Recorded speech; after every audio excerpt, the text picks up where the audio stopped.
동화쌤입니다. 이제 그 난장이가 쏘아올린 자강공. 그러면 그 공의 상징성이 뭐냐 하고 왜 난장이냐? 요거를 잡아서 해야죠. 그러면 연작소설은 뭐냐면 연달아 이렇게 소설을 이렇게 어떤 소설이 큰 소설이 하나 있으면 여기 하나에 에피소드들이 이렇게 들어 있어요. 그럼 소설 안에 작은 소설들이 있는 거잖아요. 그러면 이게 연작 소설이고 연달아 쓸작전 작업한 소설. 그러니까 여기에 있는 그 이야기들이 요러면서 한 개만 딱 있는 게 아니라 다른 것들하고 같이 연결돼서 되어 있는 소설이니까. 근데 요거는 어쨌든 이게 좀 풍자적 요소가 강하죠.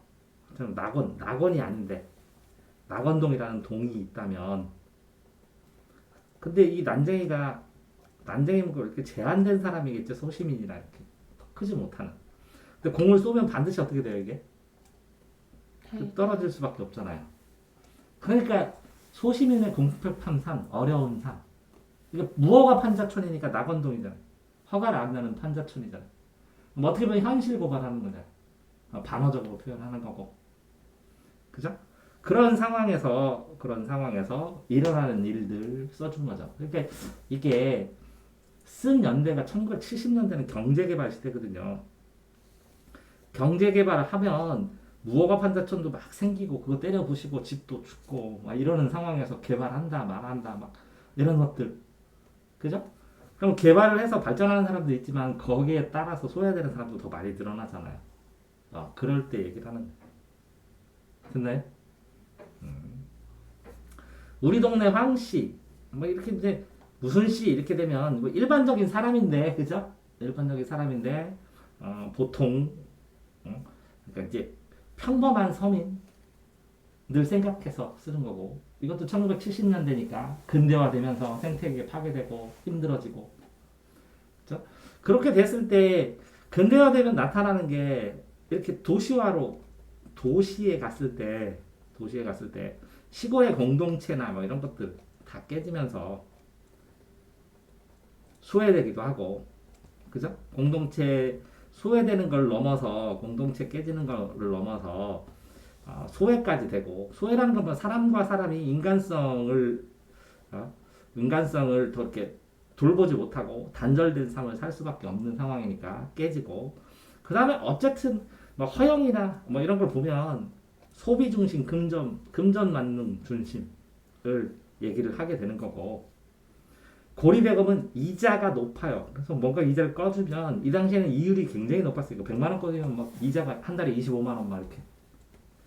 그러니까 높은 대금, 이자를 높게 받는 거니까 서민은 굉장히 힘들 거고, 힘든 사람한테는 구호해야 된다고 원조품, 구호품 같은 거, 물건 같은 거 나눠주고 그랬겠지. 그러면 이거 차지하려고 하고, 어떤 사람은 이것만 받고 그냥 그것만 쓰고 노동의욕도 못 갖고 막 그렇게 되겠죠.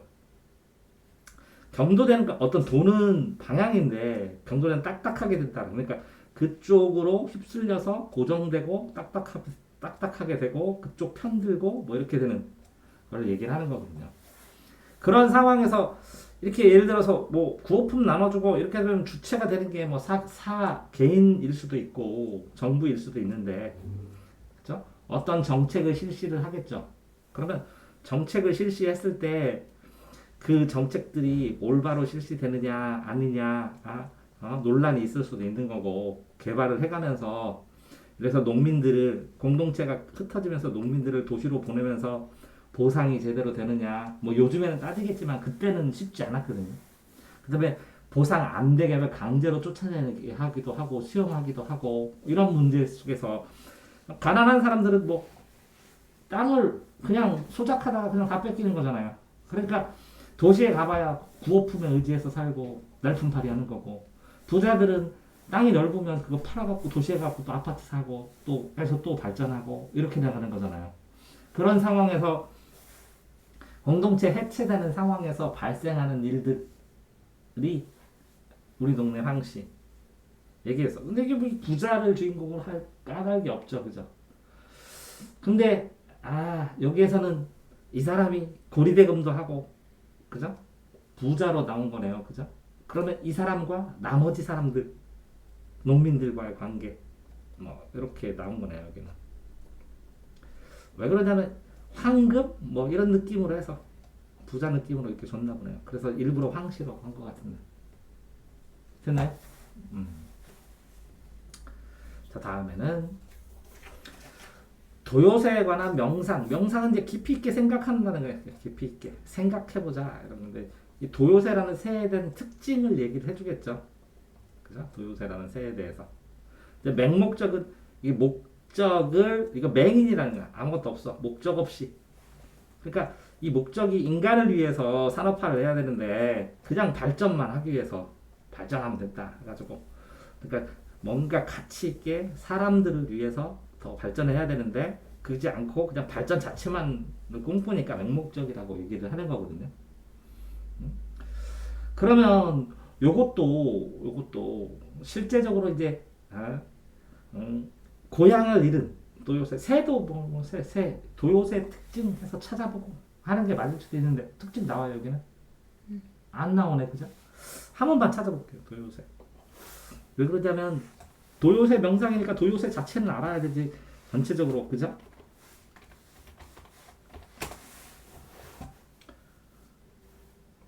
요렇게 생긴 게 도요새구나. 종달새네 가서 종달새. 그럼 우리 근처에도 쉽게 있었던 새인데 도요새는 그죠? 어? 도요새. 도요새 왜예요? 명상? 도요새 가는 명상. 일단 보시면 운동권 출신 김병지 동국이 환경과 싸우는 거네 그죠?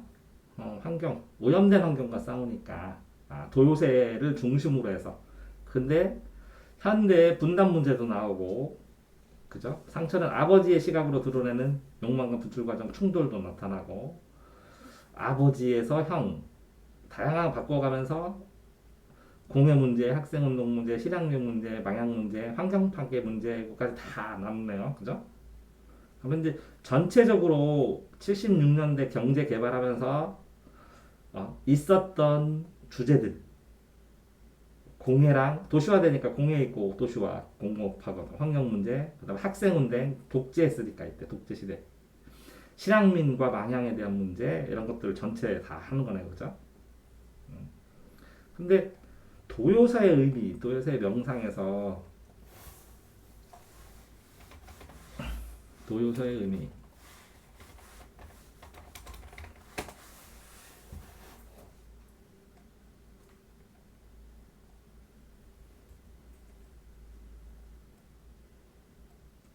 특별한 손님 도요새, 도요새의 기도, 도요새.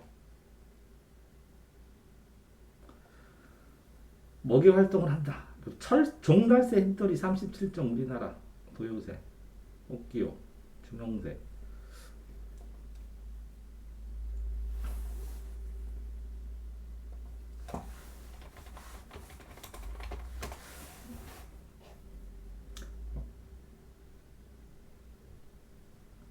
도요새 도래지, 도요새 도래지의 환경 문제네. 동진강유역.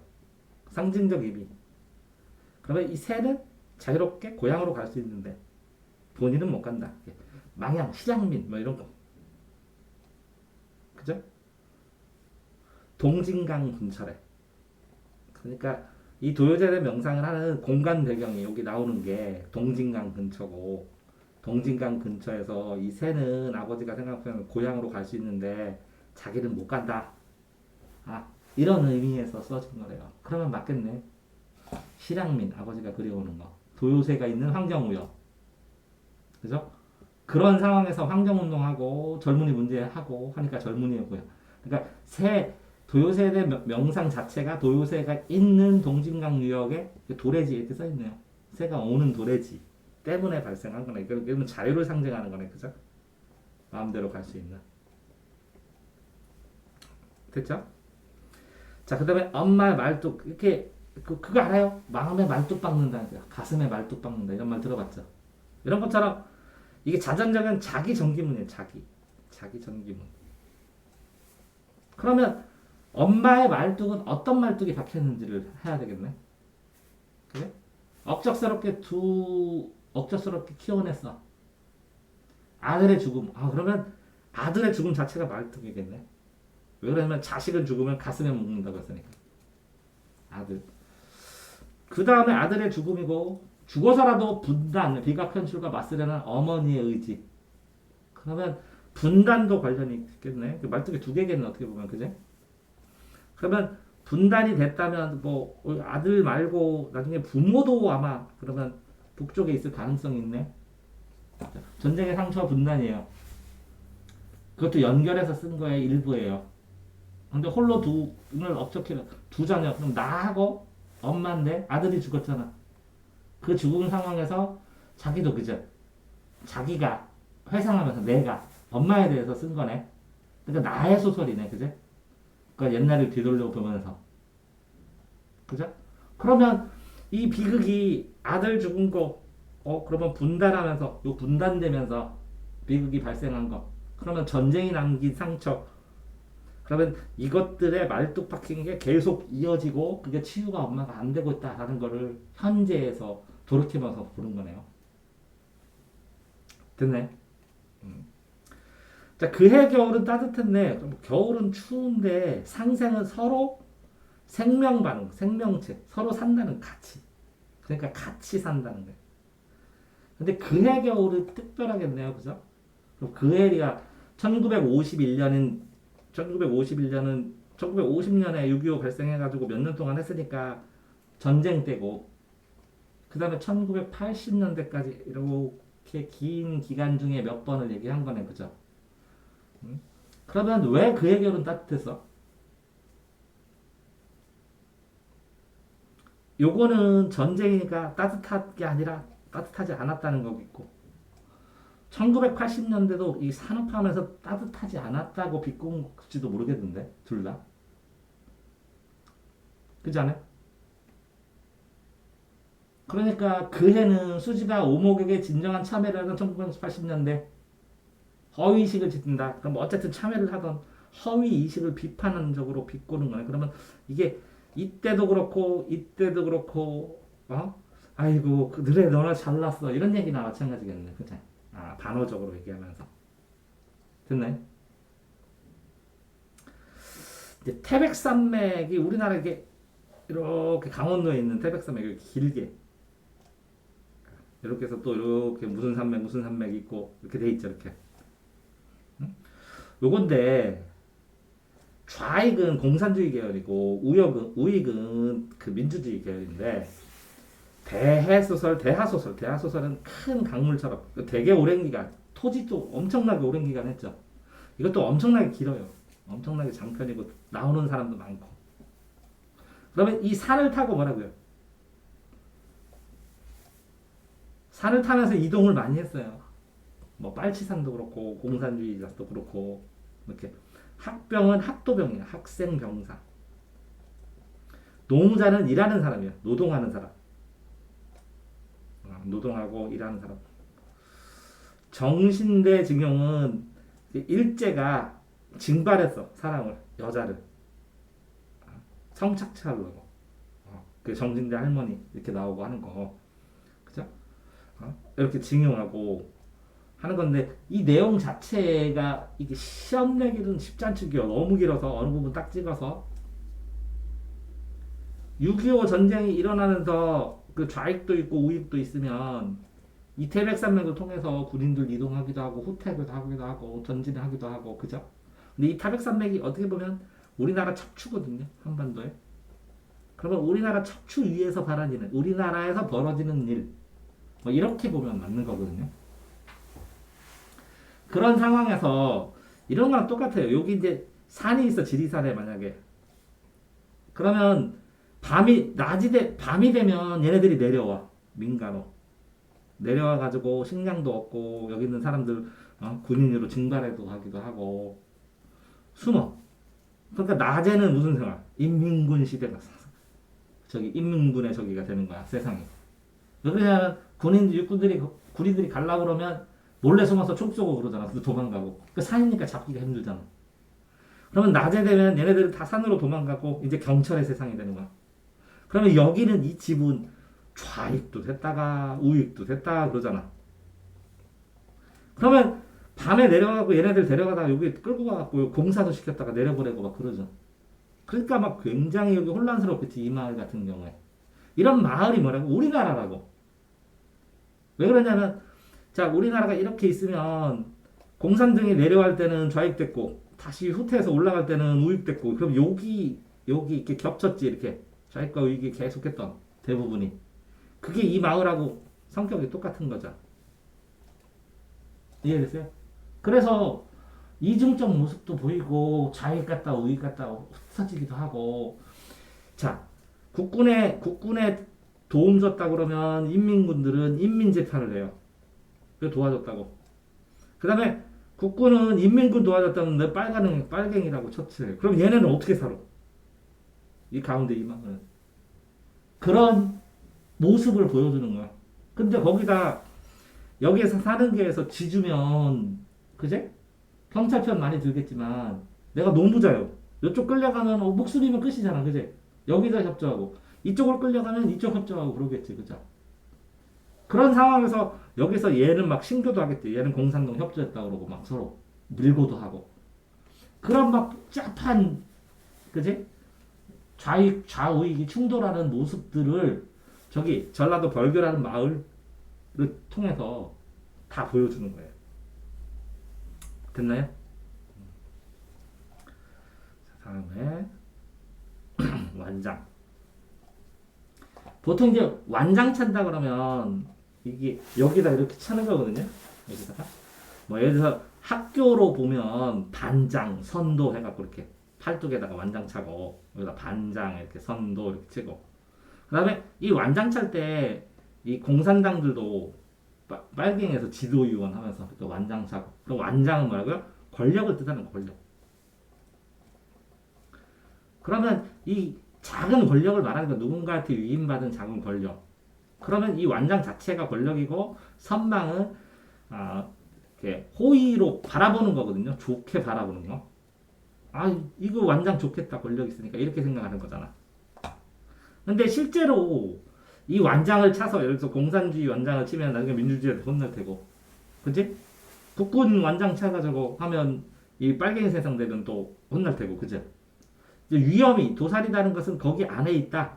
위험이 내재해 있다, 안에 있다, 내재해 있다, 속 안에 있다 이런 뜻이고 허황 때는 황당하고 비어 있는 그러니까 현실적이지 않은 허황된 뭐 이렇게 얘기하는 거거든요.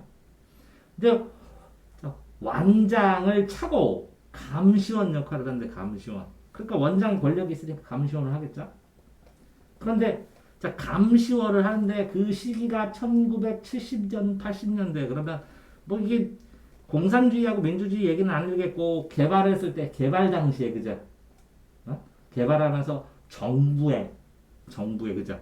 정부에 협조하는 건데 이 정부가 이 당시에 너 협조해라 하고 완장 채우고 그렇다면 독재 강화나 뭐 이런 거 관련될 가능성도 크네요. 그죠?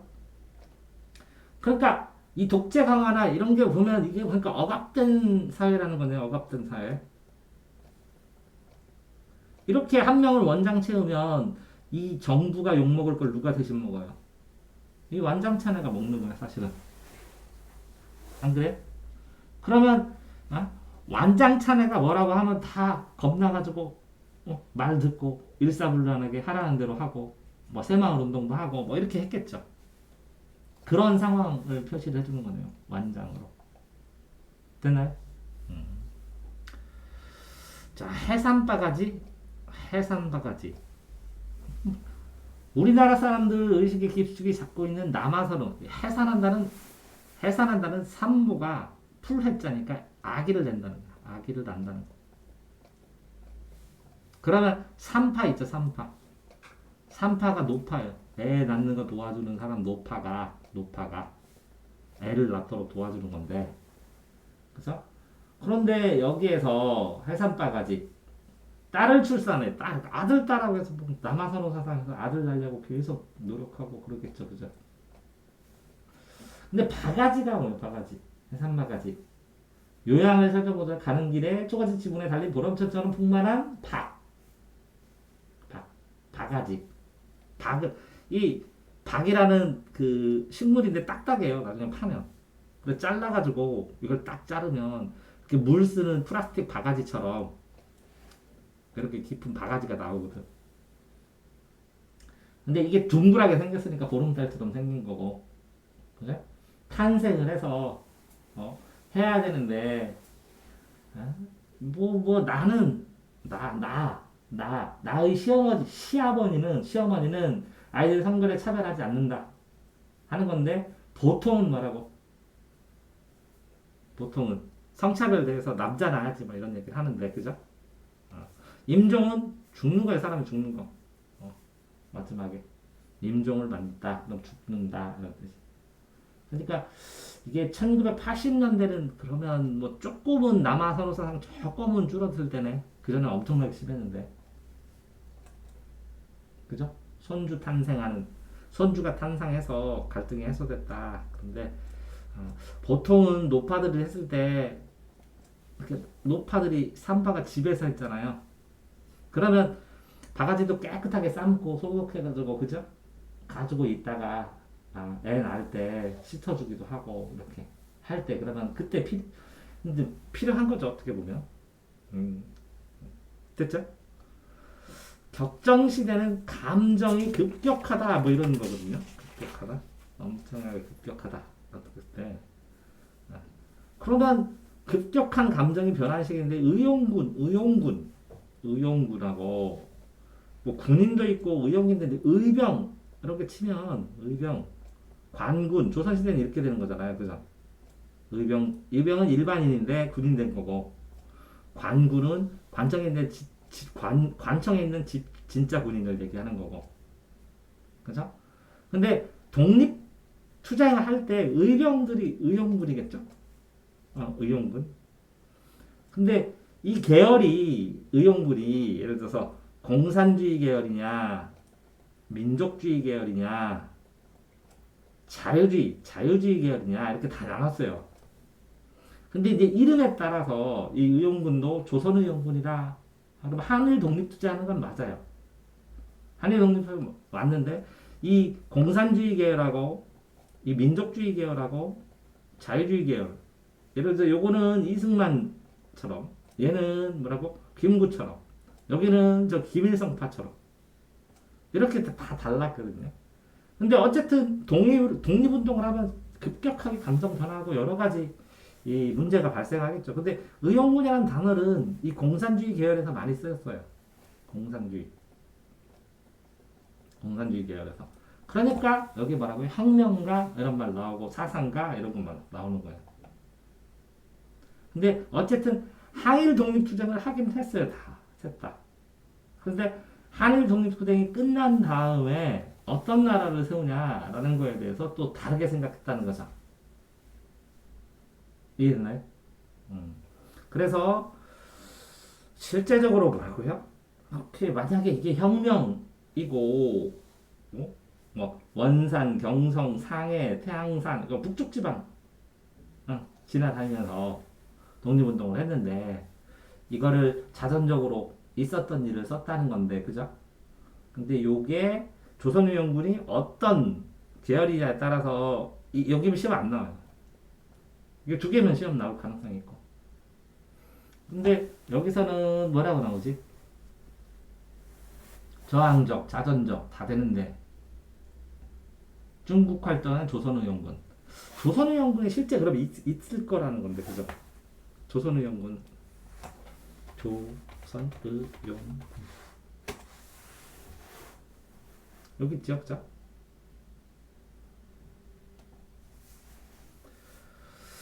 국내 중국 동삼성 이범윤, 진학신, 최우준, 김청풍, 김영규, 신리국평 이런 사람들 독립전쟁 7월 조정용 총수 고평 대항하였다. 김시대 하였다. 최우의 기를 때 강도청 북로군정선 일본과 청산리를 치르고 밀sam수에 갈 때 해룡성성 노령으로 넘어갔다. 조선 의용대 화복지대 개편한 조선 의용과는 별개다. 이게 의용대, 의용군 이렇게 다 다르니까 조선 의용대, 의용대하고 의용군하고 다르다는 거잖아. 그죠? 의금부 산하네. 의금부. 그러면 의금부. 동만주의 항해투자는 의금부. 의금부 산하 독립군.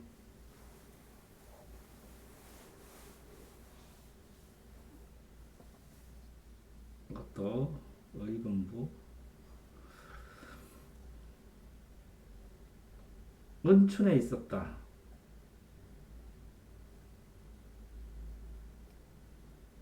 청산리 대첩 일본군 토벌 작전했다. 육군 참의부 신민부 등에 통합되었다.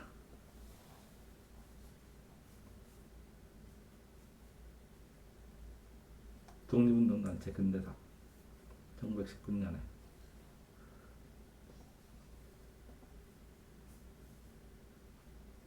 요거였죠. 조선 의용군 그죠?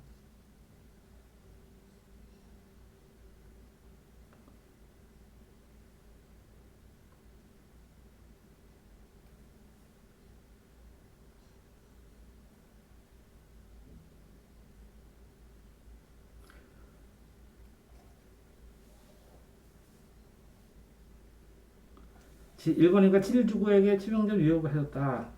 독립운동단체의 단결을 호소했다. 독립군 최우에게 싸우게 하였다. 특별한 거 좌우이고 그 저것도 확인해봐야 되는데 명확하게는 안 나오네.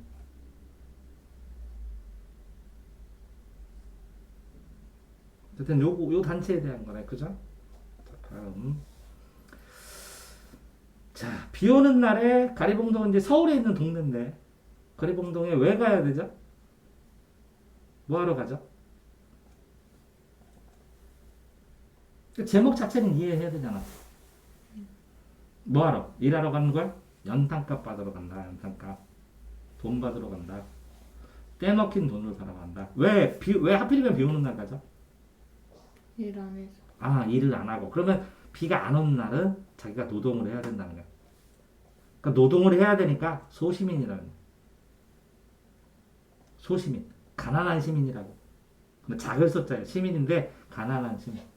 이게 날품팔이야 살고. 납품바라기가 살다가 날품을 못 파는 나라는 이 못 받은 돈이라도 받아야 바득하게 산다는 거야. 근데 어쨌든 일 자체는 열심히 한다는 거죠, 그죠? 응? 연탄 장수와 본업인 임씨가 욕실을 고쳤어. 욕실을 고쳤어. 그래서 수리를 했는데 수리비 조금 받았어, 그죠? 근데 임씨는 어쨌든 비 오는 날에 쉬는 날에는 뭐해?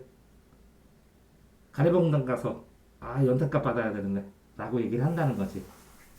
그러니까 실제로 뭐 그 노동을 하면서 이것저것 하니까 신뢰를 못 하다가 아이고 되게 열심히 사는 사람이거나 저 돈도 떼이고 힘들게 사는구나 이런 걸 보여주는 거잖아요. 그러니까 일할 때 노동을 할 때 대화를 통해서 어렵게 사는 소시민의 삶을 잠깐 보여주는 거 아니야. 이 사람은 양옥집처럼 되어 있는 집에서 사니까 그죠? 별로 가난하진 않은데, 맞죠? 일 시킨 임시의 얘기를 듣다가 그 얘기를 그냥 이렇게 비 오는 날에는 임시는 가리동가에서 연탄값을 받아야 된다. 뭐 이렇게 하면서 정리한 소설이 됐죠? 자, 마지막 당. 이게 불가항력은 힘인데 가능하지 않아요. 대항하는 게. 그러니까 무조건 되는 거예요. 그러면 이 땅이 있는데 마지막 땅이면 이게 뺏기다 아니면 사라지다 산지다 마지막으로 지켜야 될 땅, 뭐 마지막 땅이면 보통은 이제 선산이나 뭐 이런 건데 아니면 자기 집 사는 곳 마지막으로 개발되고 다 뺏겼지만 이 땅만은 내가 지키고 여기서 살겠다. 나 여기 무덤 해줘. 그렇지만 개발되면서는 뺏겨버리죠. 맞네? 그러니까 이 마지막 땅이라고 주장하는 사람은 강노인이겠고, 그죠? 마지막에 나 이 땅 지키겠다. 나 갈 때 얼마 남았는데. 근데 마을 사람들 입장에서는 개발해가지고 땅값 올라가고 돈 받는 게 더 좋죠. 그러니까 경제적인 것과 이 마지막이라고 하는 건 이게 이 선산이나 이런 거는 조상들 묻은 산소까지 다 파서 해야 되냐? 막 이런 말 되게 많았었거든요. 개발 당시에. 응? 여기가 내가 마지막에 그냥 농사 짓다가 살다가 죽었으면 하는데 이걸 꼭 굳이 개발해야 되냐? 막 이런 거거든요. 됐나요? 음. 자, 뭐 이거는 이제 갈매나무 자체는 시에서 뭐 꼿꼿하게 서 있는 살아가는 꼿꼿하게 어떤 시에도 갈매나무에 꼿꼿하게 서 있어서 눈 오는 날 박시봉이 유동에 박시봉 집 방에 가서 보니까 갈매나무가 내가 나그네가 보기에도 꼿꼿하게 서 있는 기상이 대단하다 할 때 갈매나무 한번 나왔거든요. 근데 여기서는 갈래나무를 통해서 아픔관할 수 있는 나무 자체가 이렇게 생명력이 있는 거예요. 의지가 있고 꿋꿋하고. 근데 이게 하얘가지고 눈 올 때 그러면 요 나무 자체가 하얘서 꼭 선비가 덮어 있고 서 있는 것처럼 그런 기상이 조금 느껴지는 나무인 것 같아요. 사람들이 그렇게 좋아하는. 그러니까 의지의 상징적 소재로 왜 이게 나무를 뿌리를 받고 꼿꼿하게 이게 서 있는 모습 자체가 멋지게 보인다는 거죠. 그래서 다짐이 이거랑 그 박시봉 방에 있는 그 시랑 같이 딱 하면 완전히 똑같은 느낌이기 때문에 시하고 요 소설하고 같이 시험 문제 내면 딱 좋은 거예요. 됐어요? 그런 상황에서 우둔지는 어디 나와요? 찬 우둔지 위로 뽑아 수액을 높은 우둔지. 우둔지도 처음 보네.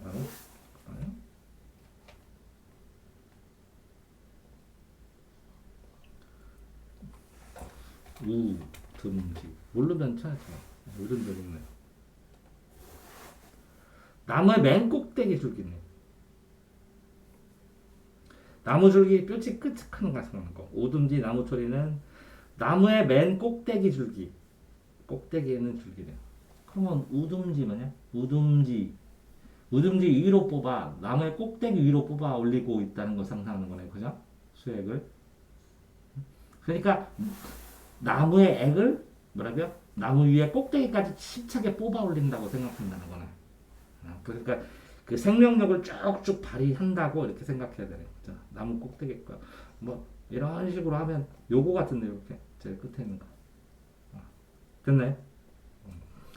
자, 이렇게 해서 여기 있는 관련된 단어를 이렇게 제목 중심으로 해서 제목은 이해해야 되니까 적어도 기억이 날라면 그래서 제목 중심으로 알아봤습니다.